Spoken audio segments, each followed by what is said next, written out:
નમસ્કાર મિત્રો, આજે આપણે વાત કરીશું યોગાસન વિશે.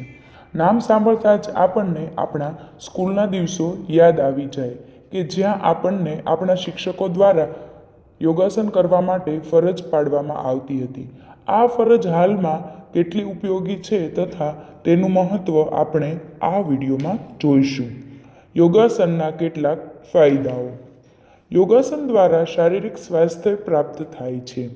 યોગાસન દ્વારા માનસિક સ્વાસ્થ્ય પ્રાપ્ત થાય છે. યોગાસન દ્વારા તન અને મનની તંદુરસ્તી મેળવી કાયમી નિરોગી જીવન જીવી શકાય છે. શરીરના તમામ અંગોને રાહત મળે છે. રોગ પ્રતિકારક શક્તિ વધે છે. શરીર સ્ફૂર્તિલું બને છે. રક્તની શુદ્ધિ થાય છે. યોગાસન કરવાનો સમય. રોજ સવારે વહેલા ઉઠીને યોગાસન કરવા જોઈએ. દરરોજ નિયમિત સમય ફાળવવો જોઈએ. એવું કહેવાય છે કે દરરોજ 20 મિનિટ નિયમિત યોગાસન કરવાથી દરેક પીડાથી દૂર રહી શકાય છે, કે જે શારીરિક કે માનસિક હોય. લાંબા સમયની કોઈ ક્રોનિક બીમારી હોય તો ફિઝિશિયનની ગાઈડન્સ પ્રમાણે યોગાસન કરવા. Importance of yoga. યોગાસનનું મહત્ત્વ.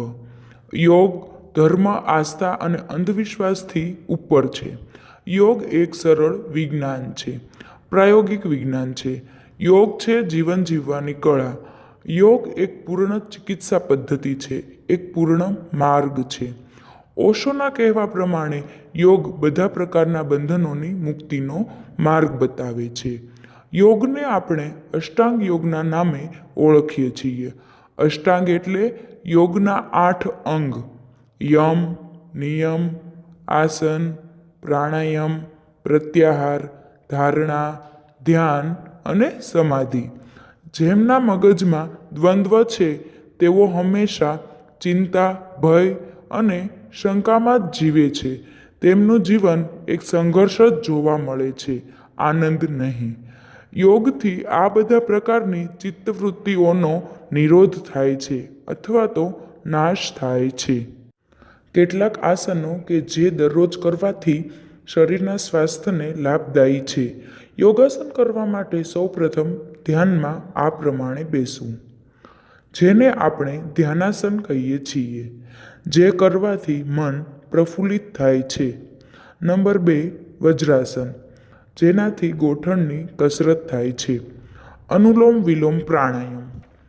એક આંગળી વડે નાકના એક નસકોરાને બંધ કરી બીજા નસકોરા વડે શ્વાસ લેવો તથા પ્રથમ નસકોરામાંથી શ્વાસ બહાર કાઢવો. આમ વારાફરતી બંને નસકોરામાંથી શ્વાસ લેવો. તાડાસન.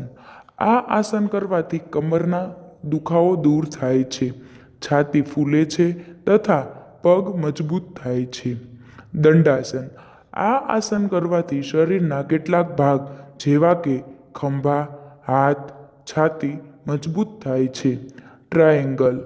આના વડે કમરનો દુખાવો દૂર થાય છે તથા શરીરની આંતરિક પ્રક્રિયાને આરામ મળે છે.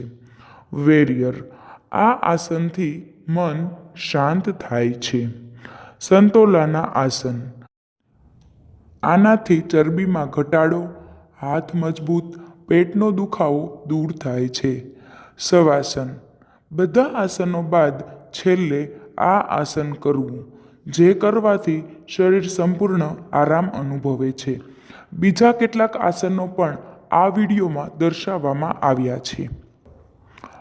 યોગાસન સાથે સાથે સૂર્ય નમસ્કાર કેમ ભૂલી શકાય? યોગાસન જેટલું જ મહત્ત્વ સૂર્ય નમસ્કારના 12 સ્ટેપમાં રહેલું છે.